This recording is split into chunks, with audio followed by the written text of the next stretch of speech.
Good morning সবাইকে।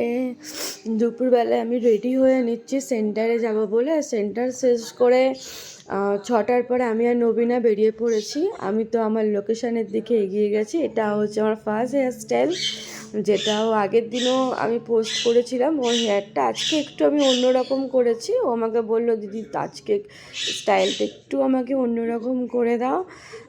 তারপরে ওর পুরো লুকটা, তারপরে ও রেডি হয়ে যাবে। আর ওর খুব ভালো লেগেছে সেটাই আমাকেও বলছে।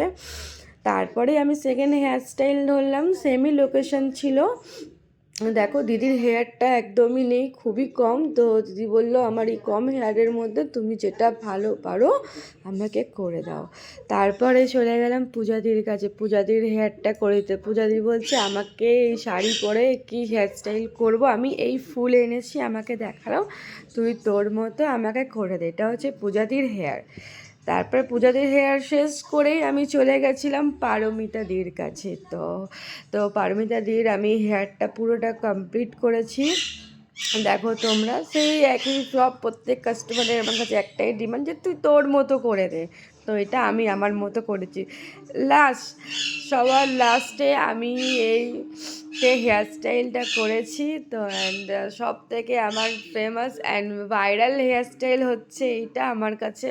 তো আমার নিজেরও খুব ভালো লেগেছে এই হেয়ারস্টাইলটা। আর দেখো তোমাদের কেমন লাগে।